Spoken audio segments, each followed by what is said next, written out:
Good evening, everybody. Welcome to tonight's Planning Commission meeting. Roll call, please. Banks. Banker. Here. Rosendich. Here. Wood. Here. Mayor McManus. Here. Caprillion and Handler are. All right, thank you. Item number 3, approval. Is there a motion from the commission to approve the minutes of October 15th, 2019? Motion by Mrs. Banks, second by Mr. Wood. Any discussion? Seeing no discussion, all those in favor, please say aye. Aye. Opposed? That motion carries. Item 4 is citizens' comments, and tonight there's no public hearing. So if you do want to speak on any of the items on the agenda, please feel free to go up there to the podium. Please state your name and address and make your comment.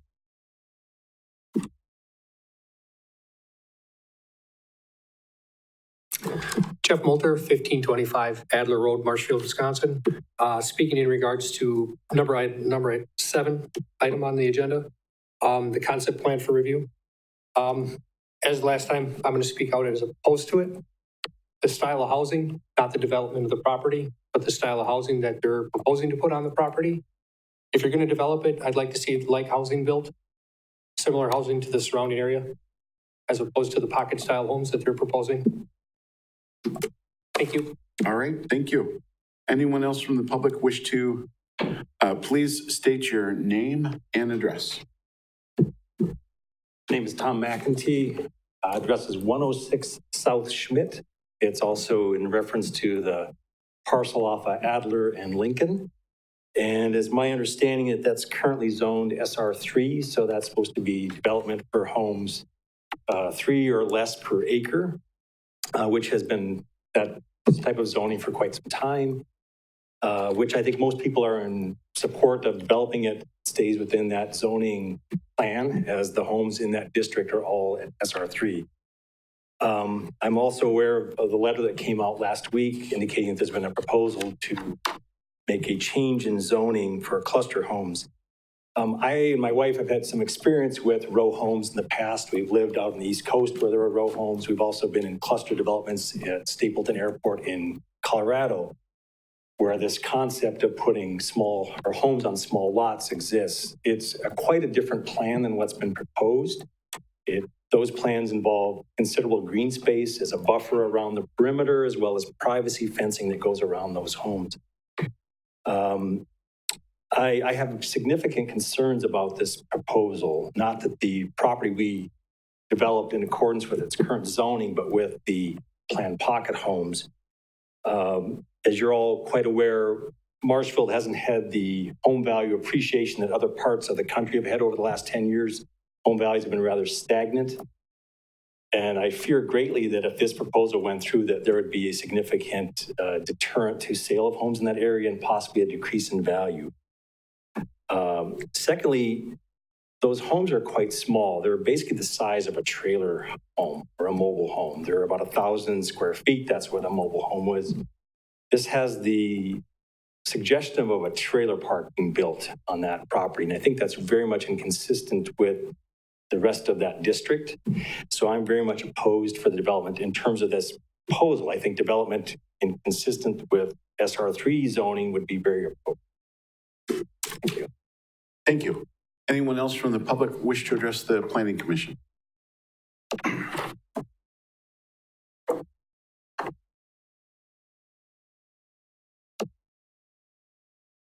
Hello, I am Dan Christensen, 1206 West State Street. And I'm concerned about the property on item number 7. The property is a very nice property. It's definitely calling out for development. And I'm okay with some kind of development taking place there. But I would point out that north, south, east, and west of that property for many blocks are mostly single-family dwellings, $250,000 or more, maybe a couple of duplexes or something like that. And I'm also in favor of pocket homes, but they don't belong in this neighborhood. It's just inconsistent with the kind of development that's gone on there. And yes, this this kind of a home resembles a trailer park to me. It would put it right in our backyard. And my concern is about the effect on property values, and I am very much against that proposal. Thank you. Thank you. Anyone else from the public wish to address the Planning Commission?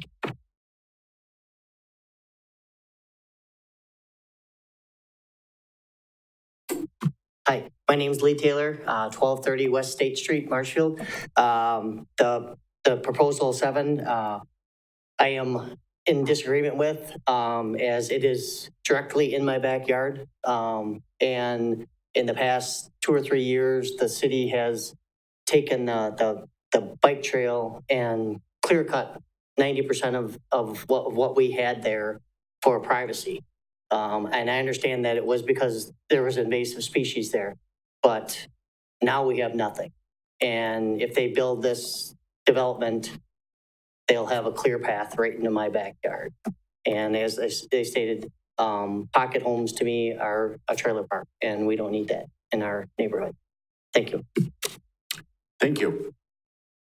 Anyone else from the public wish to address the Planning Commission?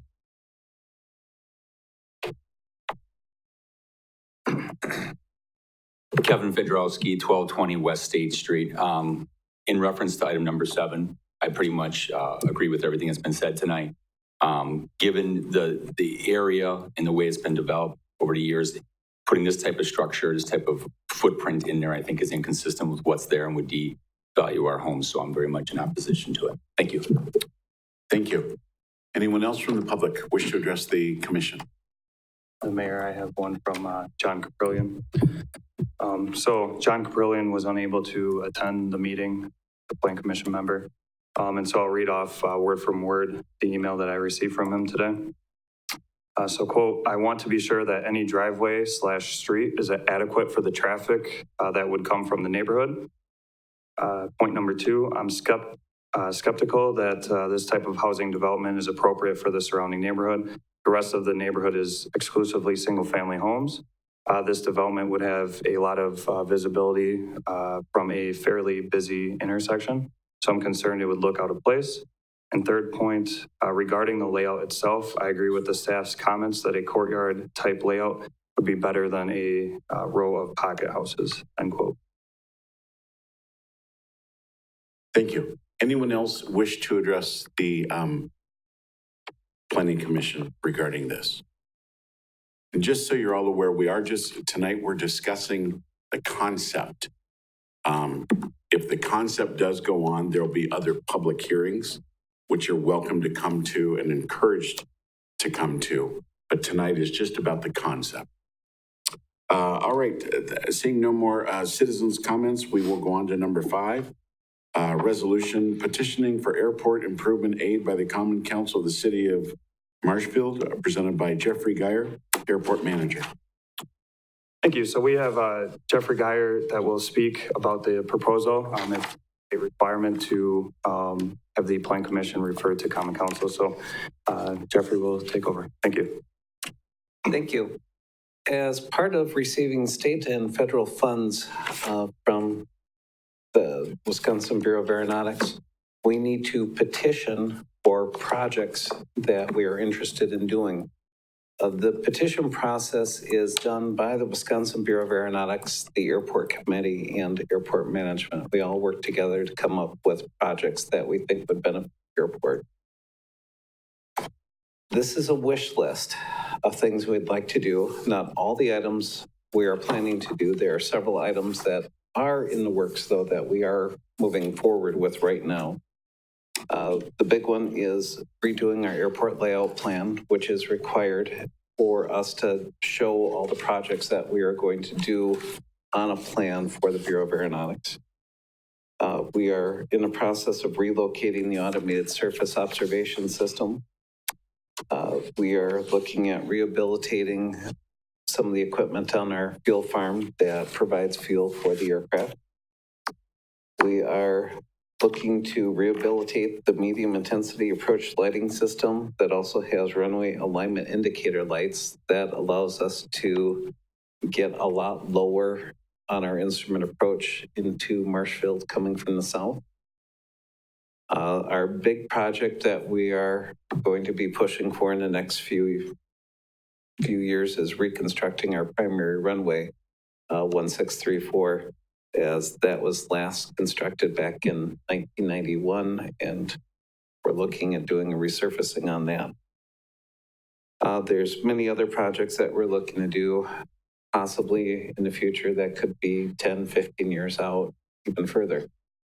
And I'm sure over the years, there's going to be more projects that'll come up that we'll have to petition for. As part of the petition process, we have to bring this in front of the Planning Commission so you're aware of what we're planning on doing. The projects do not interfere with our campus zoning plan. And next year in 2020, we're going to be doing our every 5-year revisit of the plan and updating that to make sure that everything we're looking for and track is on track with the campus zoning plan.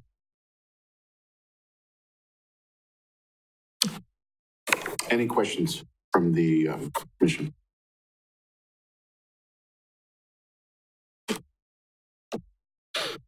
No questions? All right. And there's no, I think there's a motion, yeah.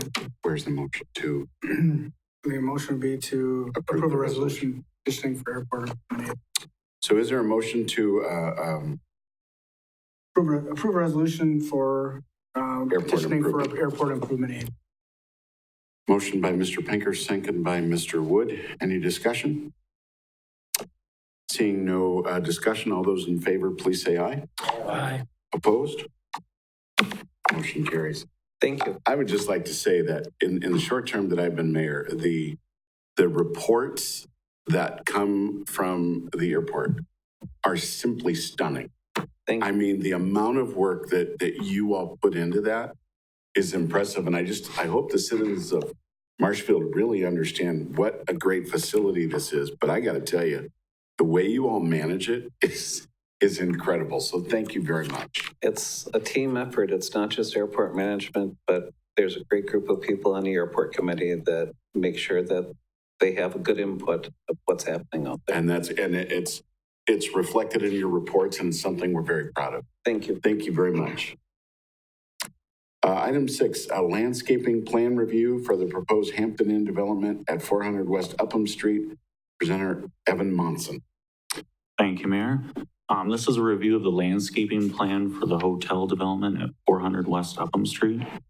Just a little bit of background behind this. Back in January, we reviewed this as a conditional use based off of the gross square footage of the development.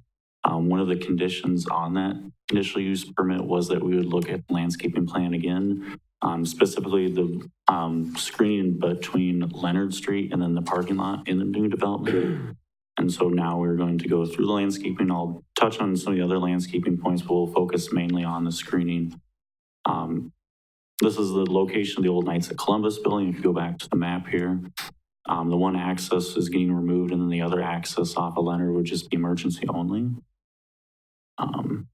So the different parts of the landscape, if we go to the next slide here, are covered. There's parking, street, and then buffer yard landscaping is what's required by code usually.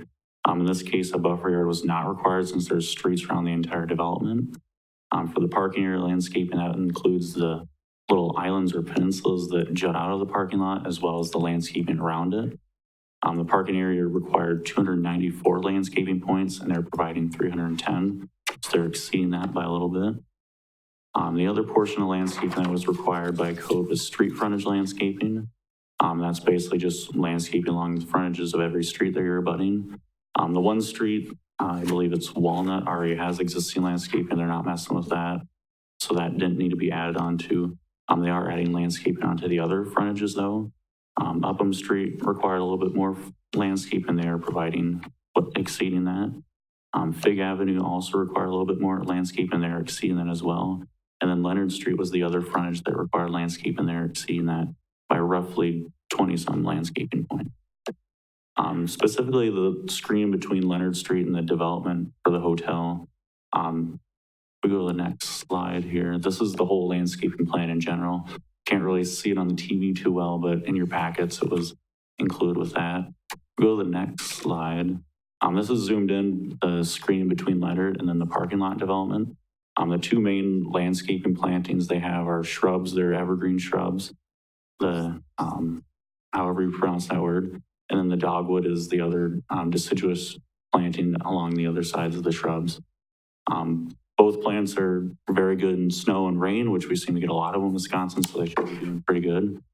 They also have a lot of leaves when they're in full bloom, especially the evergreen, since it never loses its leaves, so it should be good at blocking a lot of lights from car lamps and everything. So given that it exceeds what was required by code, staff feels it is ample screening. If the staff or if the Plan Commission saw any need to add more additional landscaping, though, you could request that, though.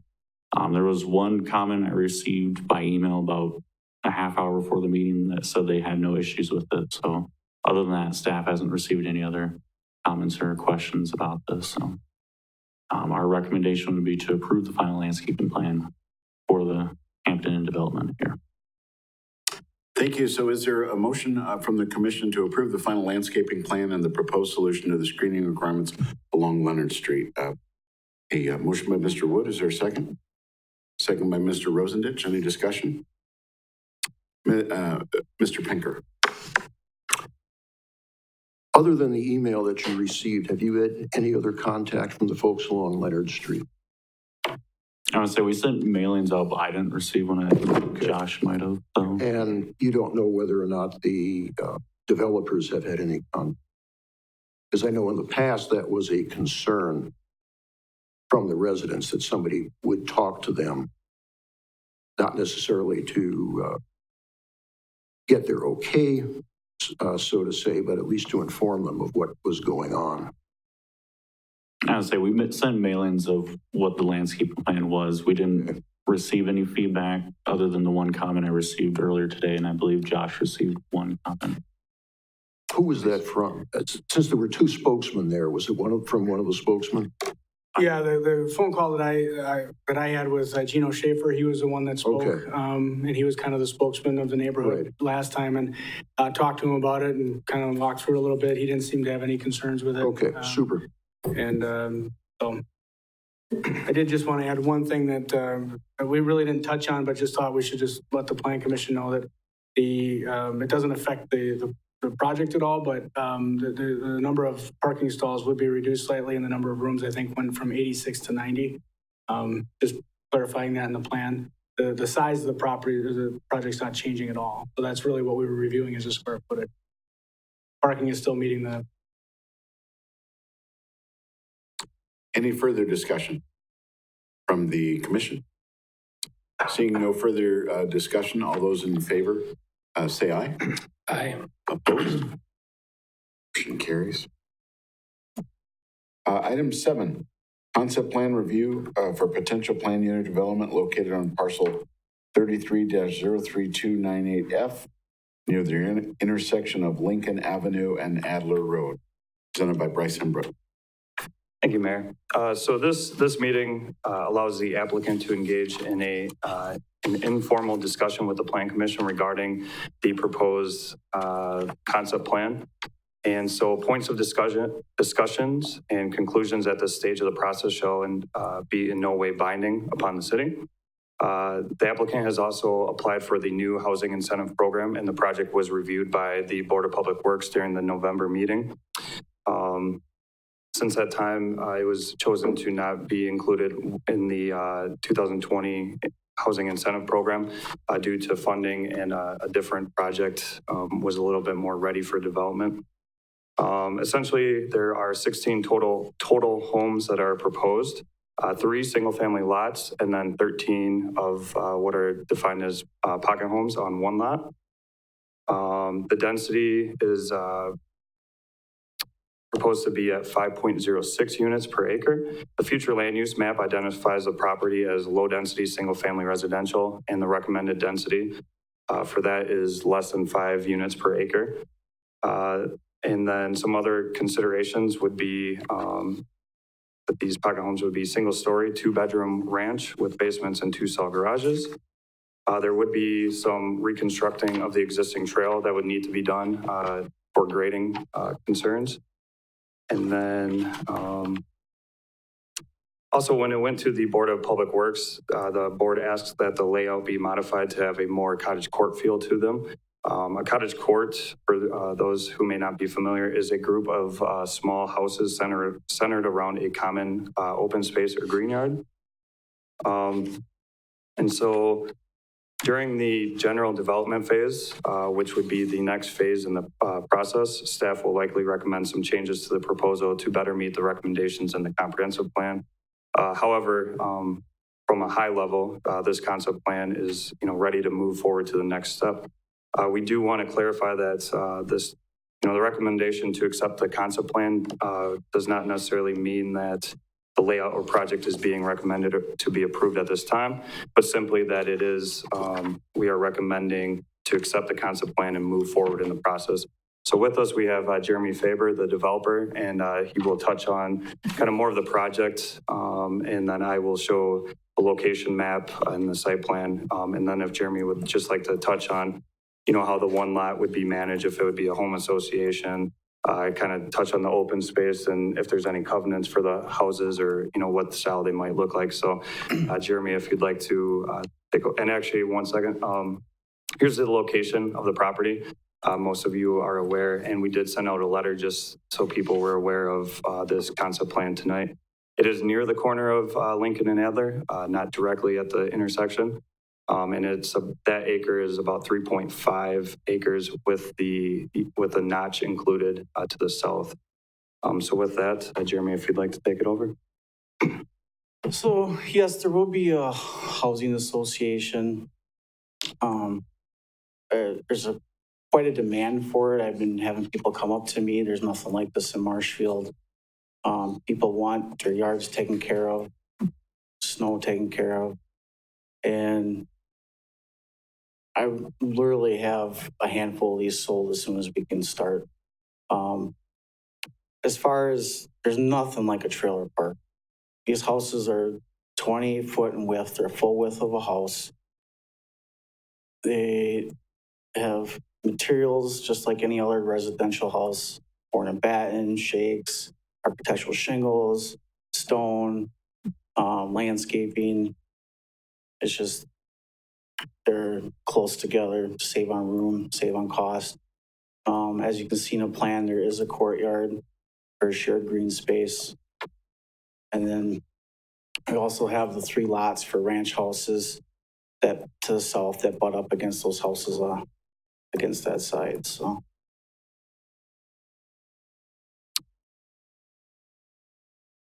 Okay, and one other thing to mention that I forgot, there is also a stormwater pond that is proposed to be located in the southwest corner. I believe in my staff report, I wrote the southeast, but I wanted to clarify it'd be in the southwest corner. And then here's the future land use map. As you can see, most of the surrounding area is located in low density residential. But to the west, you also have transitional mixed use and then some institutional and park space nearby too. So with that, the recommendation is to accept the concept plan and inform the applicant to move on to the next step in the PD process, the general development plan. And as the mayor mentioned, that process would allow for public hearing comments at that time. Thank you. Is there a motion to accept the concept plan and inform the applicant to move forward to the next step? Motion by Mr. Wood. Is there a second? Second by Mr. Pinker. Discussion? Mr. Pinker. I have a number of concerns, but first, it is an interesting concept. And certainly historically in Marshfield, we've had a need for housing. And it would fill a particular niche in the housing market. I do have a concern about the size of the development and in particular the distance between the homes. Unless there was appropriate landscaping, this would remind me of some of the urban developments where you have these paved alleys between row houses. I assume these are going to be all single story, Jeremy? Single story, single family, yes. So I have that concern relative to appearance. The 10-foot width disturbs me simply because of the closeness, and I direct this question to the gentleman from staff. Compared to the older portions of the city, is this distance compatible to some of the older portions, or is this tighter? This would be approximately similar to some of the homes in the older parts of town. Those usually range from like 10 to 15 feet in separation. And one thing to note is also typically the distance between one house to another has to be at least 10 feet unless there's certain, different drywall that you can use. But typically 10 feet is about as close as we'd want development. And so that's why it's proposed at 10. Right now, our SR6 and SR4 and SR3 districts have a 7.5 side setback. So if both of the lots have houses that are 7.5 feet, they have about 15 feet in between. So that's our most dense single-family residential district would have about 15 feet in between. And then there's the stormwater pond. Now that would be, from the diagram, it appears to be next to Mr. Moulter's house, which would be the one closest corner. And it would look like that's not that far from his backyard. Looking at the drainage on that lot, because I use that portion of the trail sometimes, I know a lot of water accumulates in that direction. How much grading do you anticipate doing out there, Jeremy, to get that water all into that pond and keep it there? Well, it's got to be all engineered. So, pond, the land. I know the city is going to help with the engineering for the stormwater runoff pond. So, I mean, everything's going to have to, the whole property is going to have to get landscaped. Okay. Now, you've got the development over on Adams, correct? Correct, yes. What's the demand on those? I have a waiting list. I can't keep up. Okay, and then from what you said earlier, you probably have a waiting list for these once this thing hits I market do. stage. We plan on building them zero entry, so there's no steps. There's going to be, they're on a basement with each one of them will have egress windows, so we can do an optional third bedroom in a basement. They have front and rear porches. So basically, and we're going to have, there's going to be covenants, so there's going to be certain colors, nothing, it can't have something out of line. We're going to be able to control what colors, what designs. And basically, we're going to go into this, we plan on pouring like 6 basements at a time.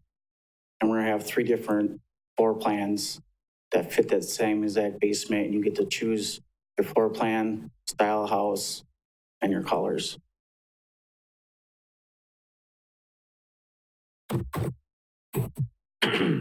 Now, I realize this is, a unique concept.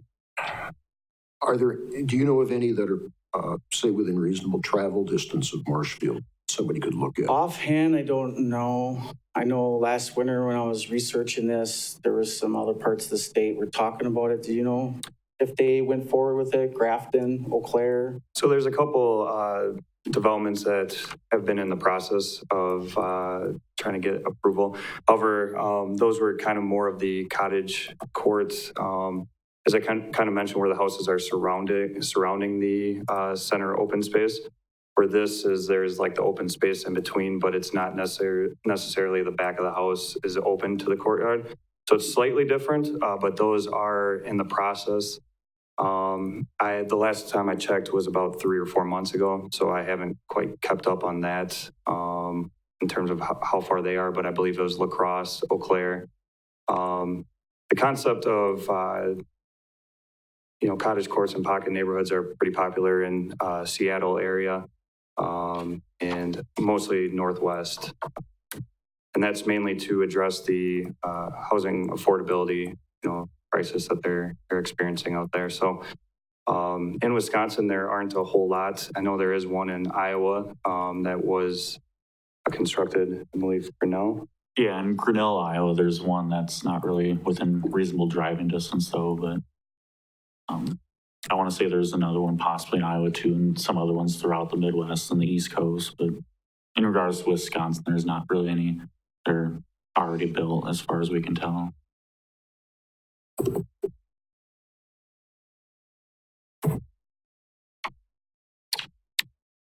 Mr. Rosendich.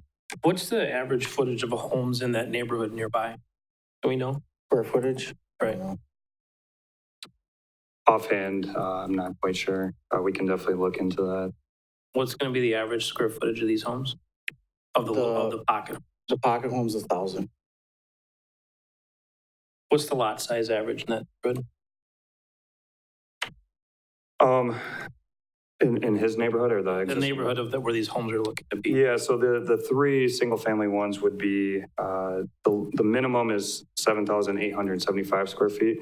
The two other ones are near that. No, not what these are going to be in that The neighborhood. adjacent ones. Yeah, the adjacent neighborhood. Okay. Offhand, I don't have that either.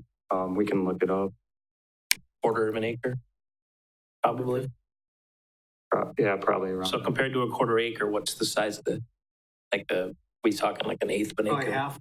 Half of that, But half for those one, of the those compact? 3 lots down on the southern portion. The other ones would be more dense. So on the I'm site, sorry to interrupt, on the site plan, where it says lot 1, lot 2, and lot 3, to the south, those are the parcel lines for the neighbors to the south. So you can kind of see that they are probably 20,000 maybe. a little bit more than half of what the other ones to the south would be. So that kind of gives you a comparison.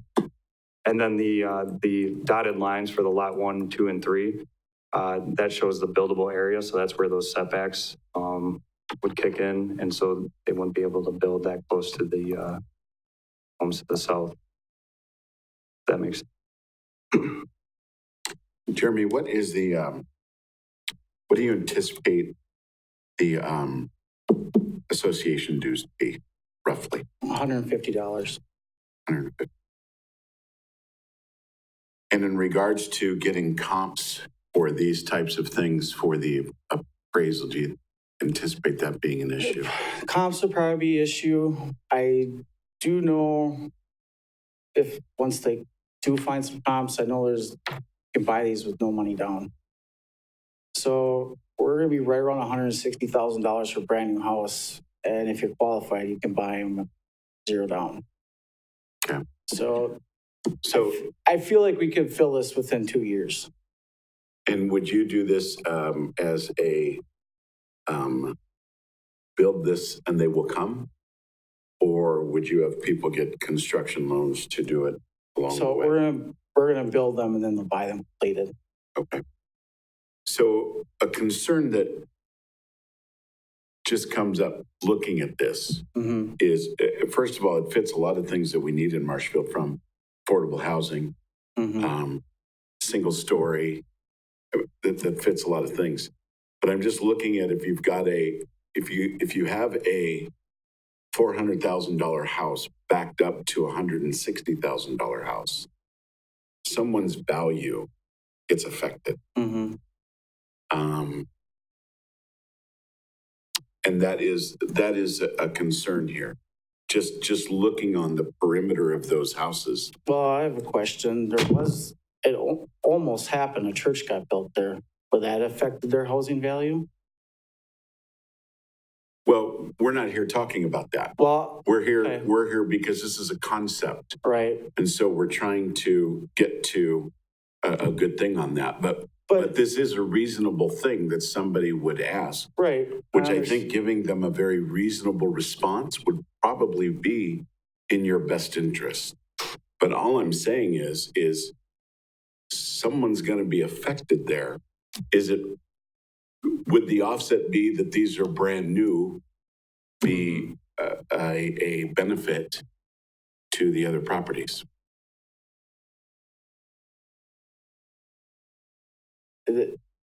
the quality and the looks aren't going to be any cheaper. It's just smaller. So square footage wise, yes, they're smaller. Price per square foot probably actually be worth more. Okay. I have a question. Do we have any idea what, so when you say a $400,000 home is backed up to a $160,000 home, what kind of value could that affect the $400,000 home? Any way we could establish that?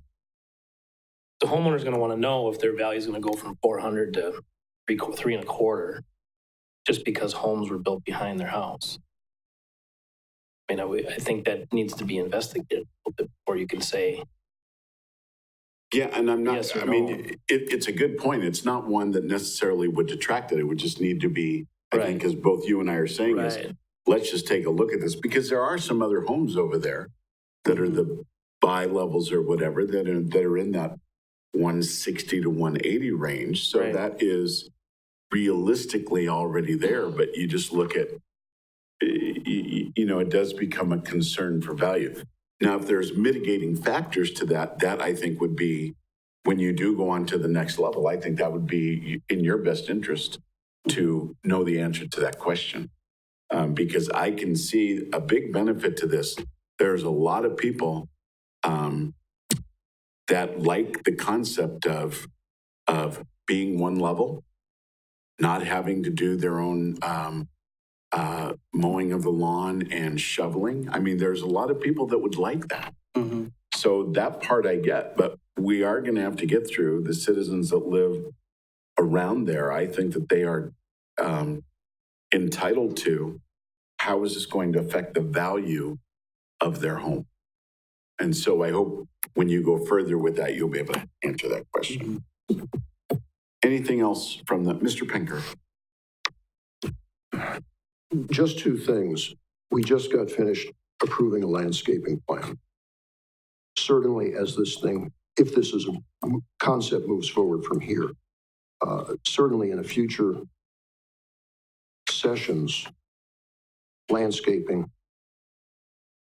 natural fencing, landscaping by, or fencing by landscaping certainly could be made part of a future approval. Regarding changes in values, we've had several situations developed within the past couple of years where residents have claimed a change in value was imminent, but yet nobody could back it up with firm data. I don't know if any of our local real estate agents have done any studies on that. Certainly we may have anecdotal information, but this may be something that should be checked both locally and regionally to see if there are substantial changes in the assessed value with a development of this type. Certainly if there are active developments in other parts of the state or even down in Iowa, that would be one place to check. But in terms of the concept, it is a unique concept, is a concept that fits a need, and all we're doing at this point is dealing with a concept. There is the potential it may not go beyond this approval. So I will be voting in favor of approval on that. And I'd like to thank you and Bryce. Clearly, you all did a lot of work in this, and there's a lot of really good stuff there. If this does move forward, I hope, because I think you've gone as far as you possibly can with everything, and there's some really good information to sink your teeth into, and I'm hopeful that maybe at the next level that this gets to, we could see a good rendering of, you know, what this would actually look like, because this is a very popular thing. It's new to central Wisconsin, but there are other places surrounding where this is common. It's also going to be new, and anytime it's new, it gets questioned. Did you have a question, Josh? I just a I guess a request of the Plan Commission. Are there certain things that we could do as staff or the developer could do to information we could gather for the next step? I know we had some things that were talked about, some things we may not be able to provide, but what are things that the plan commission would like us to work on to help make a decision at a future. I would like to know how it could potentially affect them. I mean, I think I really would like to know if there's any kind of information out there that we can find a person's home that is a $400,000 home be affected by a home like that built. Not a real estate agent. I would assume there is some data out there, some. That's a good point. You could do some research with Century 21, Success Realty, whoever. Anytime I've ever had anything appraised, it's appraised with comps, not has nothing to do with. They don't ever say a word about your neighbor's house, about the value of your neighbor's house. Yeah, but we're not talking about your home being built. We're talking about. No, I'm just saying any home, anything that's I've ever seen an appraisal on. So I don't know how. But I think the people in that neighborhood would like to know if their home value is going to be lowered by that. No, I understand that, but I don't see how. I know I would want that. We may not be able to get an answer, but we can ask the question. I know I would want to know. Yeah. That's what I'm saying. Yeah. That's what I'm telling you, Jeremy. That's what I would like to know. If I lived behind there, I would want. It's not uncommon in an appraisal that if you look in an area and there are many properties that are like for like, then your values there are typically more stable. If you have a lot of properties where differences, that doesn't mean that they're going to be down. You don't, many times though, there can be less stability to the bigger properties. So not saying that that is here at all, because there's offsets to that, which is why I really hope you're hearing what I'm saying here is that I'm in favor of this. We need some more homework, and which you guys have done a great job there. I think you will, for folks that are maybe in the surrounding area that are concerned, if they've got some good basis to go on, I think that would be beneficial for you. Yeah, so also in the next step, there are requirements in our zoning code of, what needs to be shown at the next step. So that's, generalized landscaping, basically similar to this process, but another step up. And then there's also the specific implementation plan that shows exactly where the landscaping is going, that shows the covenants that are going to be set in place. So we have some requirements that we'll have to follow for the next meeting. But if there's as Josh asked, if there's any, additional information that you'd like to know, such as, if you wanted to see building renderings for the pocket homes. I think that would be good too. That'd be see what they're going to look like when they're And built. some of the things we've heard so far is lot price or home values and lot sizes. Those things will definitely provide. Right. So I'd in like other to words, know the average around there. Yeah. a very good argument can be, because there's all this new development there, that could feasibly raise the values of those. And so that's really what we're after. This type of development goes a lot into what we've been looking at in the housing study of getting more properties that are maybe a little bit smaller, maybe a little bit more affordable. This fits a lot of those, as well as there's a lot of benefits to this. But there are some questions, and I think once we get those, we're going to be in good shape. And I think I would like to know is, why do they have to be so tight, 10 feet? I mean, can there be renderings? You have to put that many on there, and you put 15 feet and maybe you lose a home. I mean, is that going to hurt your bottom dollar that We bad? have a lot of infrastructure costs. So every time we lose a home, we got to add that much more to every other home. Any further discussion from the commission? All right, seeing no further discussion then, is there a motion to approve the concept plan review and to move? We already have a motion. We already have a motion, I'm sorry. All those in favor, then please say aye. Aye. Opposed? No. 3-1. All right. Thank you, Jeremy. Item number 8, approval of the proposed changes to the 2020 fee schedule for sign permits and plan commission reviews presented by Josh Miller, Development Services Director. Thank you, Mayor. Earlier this evening, I reviewed the full fee schedule with the Finance Budget Personnel Committee. I won't go over all of those because a lot of those don't pertain to the Plan Commission, but we want to bring back some of the fees that are that the Plan Commission deals with, some of the applications that they deal with. So this year, we're looking to reduce some of the fees, and that includes a master sign permit with exceptions reduced from $250 plus $50 per sign to $150 plus $50 per sign. A lot of times in master sign permit applications, there are numerous signs, and so the fees add up pretty quickly. So we thought instead of having a base value that was a little bit higher, we'd start lower, and we ended up getting a pretty good chunk of fees with that. And it does, I mean, there's some staff time that is involved with that. We tried to make sure that our fees are aligned with the amount of staff time we're putting into these projects to make sure that the residents are getting a fair value for what the permits are. Also recommending reducing the alternative sign permit from $250 to $150. Modifying the planned unit development, general development plan permit requirement from $300 to $250. And then the planned unit development specific implementation plan from increasing that from $150 to $250. So the total plan development would go up from $450 to $500. But as you can see, we just had a concept plan meeting, and there's quite a bit involved with staff review of these types of projects. We would have another public hearing. We would have a third meeting with the Plan Commission to talk about that at a bare minimum. So increasing that from 450 to 500 makes a lot of sense. And then ultimately, you're not going to, unless the project doesn't move forward, you're always going to have a specific implementation plan with the general development. So ultimately, those are the major changes from the Plan Commission's perspective.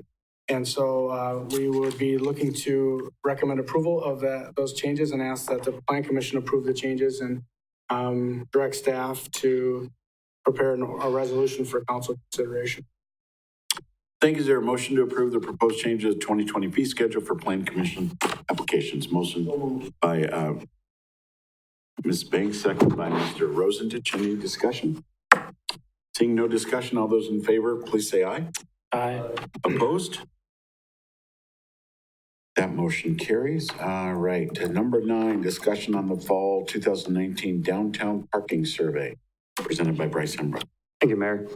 So city staff conducted visual surveys of downtown parking from September 24th through September 27th and September 30th as well. So we did 3 times a day at 9 a.m., 12 p.m., and 3 p.m. So on the screen, I have the survey area. So in the blue, we have the total survey area for the entire downtown.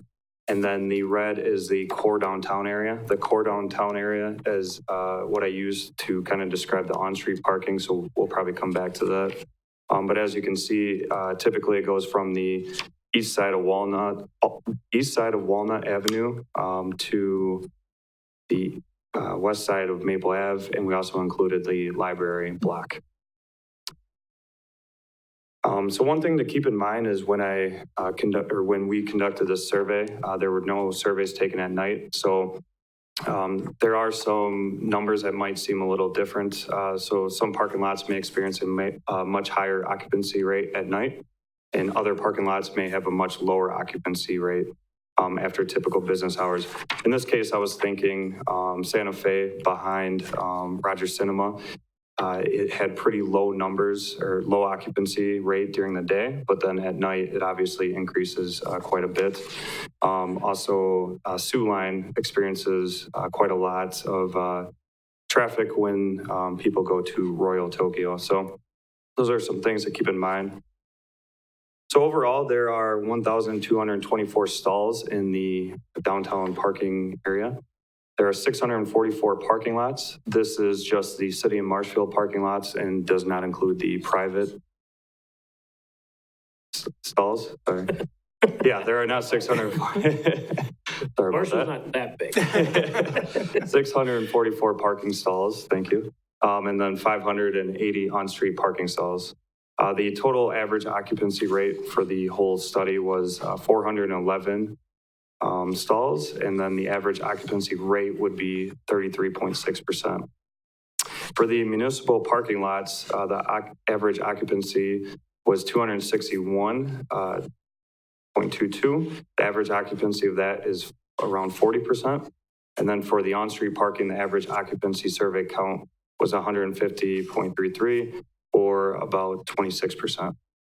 We found that the busiest survey period was Wednesday at noon, and the slowest was Monday at 9 a.m., which I kind of figured. Most people are slow Monday at 9 a.m. We also have the municipal lots account for 644 parking spaces. 518 of these are unreserved, so this is open to the public. 31 of these were handicap, and then 95 were reserved, either overnight or permit parking. We found that the 3 lots with the highest average occupancy rate were Omaha. Omaha is behind the kitchen table, and Central, which is near the police station, and Burlington, which is by the new Winslow Family Plaza. One thing to note, Burlington didn't have as many parking spaces as most of the lots, but it was, more compact, so that's why the rate was kind of higher.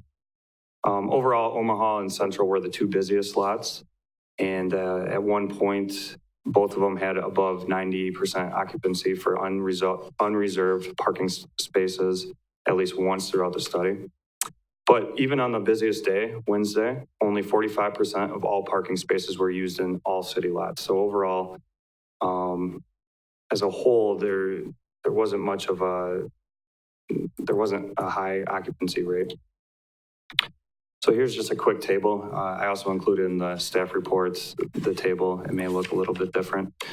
As you can see, quite a lot of the lots are under 50% average occupancy rate. And I also included on the far right the peak occupancy rate. So overall, there's only one that made it over 90%. And this was for all the parking spaces, not just the unreserved. So that's why Central was not included in this one. So now I will move on to on-street parking. There are 580 available stalls for on-street parking in the whole downtown parking area. So there's an average occupancy rate of 25.9%. When looking at just the downtown core, there are 330 total spaces, and an average of 94.39 spaces were occupied, which was about 28.6% of on-street parking occupancy rate in downtown core. So I will go back to that slide. So the downtown core is essentially from the east side of Chestnut to the west side of Maple, and then from Veterans Parkway to south side of 6th Street.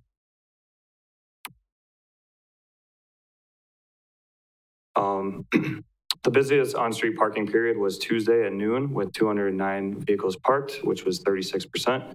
And even on the busiest day, the average occupancy rate was only 29%. We found that the busiest on-street parking in the core downtown area by average vehicle count was the south side of 100 block of West 2nd Street, which was an average of 6.27 vehicles parked out of 18. So this is the street on the east side of Winslow Family Plaza. The second busiest on-street parking in the core downtown area by average vehicle count was the west side of the 200 block of South Central Avenue, with an average of 4.93 vehicles parked out of 9 spaces. So this would be by the daily grind. Then also the street segment with the highest percent occupied was surprisingly the north side of East 6th Street at 60%. That's by the Marshfield Transit Center. And then here is just a breakdown of the on-street parking averages for the different hours, 9, 12, and 3, and then overall. So as you can see, only at noon was it over 30%. So I guess that was just more of a survey that we wanted to do to, see if there were any traffic issues or parking issues downtown. I will also be talking with the Main Street Marshfield board about this, just to kind of, show them the information that we found. And I forgot to mention, the other thing was we did the survey in late September, so we didn't really get any big events that happened at the time. So there are some events that certainly take up more parking. Obviously, Hub City Days, Dairy Fest, and Winslow Family Plaza. Those events, there might be a parking issue for some of the lots in on-street parking, but overall, we didn't find anything that seemed to be an alarming issue at this moment. Thank you. Any questions from the commission? Mr. Pinker? Well, it's more of a comment than a question. We have yet another survey by Development Services that demonstrates we don't have a parking problem. What is this, the 6th or 7th survey that we've had? My concern relative to that demonstration is that we should have a parking problem downtown. If we had a parking problem downtown, that would indicate that we've got a whole lot of people moving through there. And you look at some other cities, they gauge their downtown dynamics on whether or not they have a parking problem.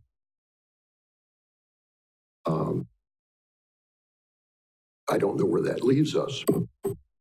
The other point, we probably don't have a parking problem that needs official parking management.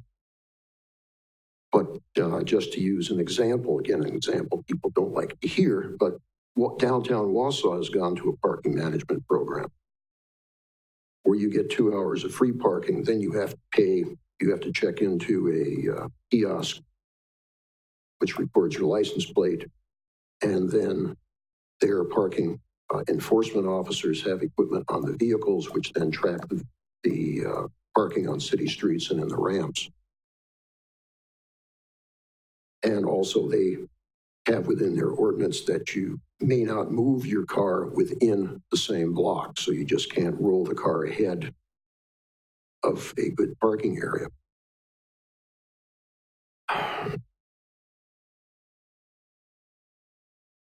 I guess the other surveys have been conducted at various times of the year. And I think, once again, this demonstrates, contrary to the opinion of a lot of people that do have a problem, that there really is none.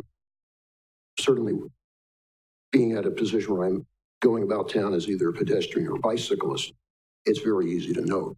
There's a lot of places to park between Walnut, Maple. And may I squeeze in a comment here about the parking by the library? As long as that's part of our parking survey. And I'll look at that strictly from the pedestrian bicyclist perspective. It increased my safety when we had the inclined parking out there, because I only had to worry about cars going one way. And riding about town on a bicycle, I can tell you, even wearing high visibility clothing, that's a pretty risky operation, especially trying to cross Central Avenue and some of the more busy streets.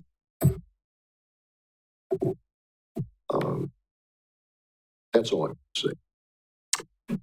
All right, anything further? All right, we will go on to item 10, items for future agendas.